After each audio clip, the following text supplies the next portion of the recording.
तो क्या हाल बा भाई लोग, स्वागत बा रोलगन के बीएस रिकॉर्ड भोजपुरी न्यूज में। तो आज हम बात ना करें कोनो चीज़ के बारे में, रोलगन से डायरेक्ट मुद्दा के बात करो तनी। तो भैया का टीजर आई ला जौन गाना के नाम बा त्रिपुरारी, आप लोग देखी यहाँ दिखता। कमेंट बॉक्स में कमेंट करके जरूर बताई लोग आप लोग की कैसा लगा था टीजर। तो आप लोग बताएं कमेंट बॉक्स में कि टीजर कैसा लगा आप लोग के। तो हम बात करो तनी भाई लोग आइस के आप लोग से कि कल सुबह ग्लोबल म्यूजिक जंक्शन के माध्यम से भैया के गाना आ रहा बा, बहुत ब्रांड लेवल के, वो भी बोलबम वीडियो। तो आप लोग तैयार रही का करे के बा का नहीं करे के। कल सुबह 6 बजे ग्लोबल म्यूजिक जंक्शन से जॉन वीडियो गाना के नाम बा त्रिपुरारी। तो बता देना चाहता नहीं कि दिलों के धड़कन धड़कन जी के इतना ब्रांड लेवल के वो वीडियो बनावल गई बा कि मतलब का कहीं भाई लोग आज तक धनंजय भैया के अभी तक ऐसा वीडियो ही नहीं के बनावल गल कोनो कंपनी के माध्यम से।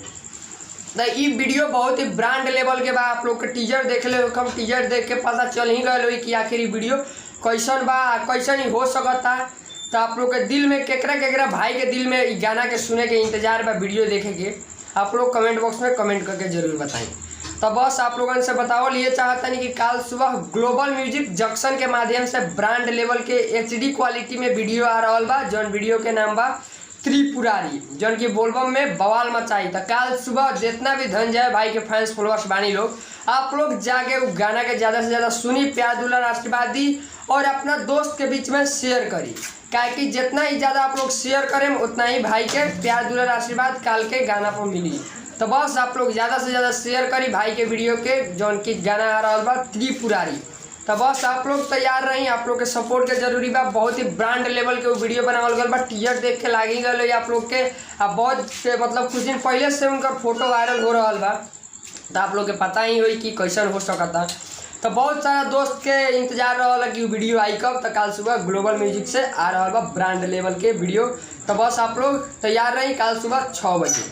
तो हम BS रिकॉर्ड भोजपुरी न्यूज से विक्की सिंह फिर मिलता नहीं नया अपडेट के साथ। तब तक के लिए आप लोग जुड़े रहीं हमारा YouTube चैनल के साथ। तो फिर मिलता नहीं नया अपडेट के साथ। जय हो भोजपुरी समाज।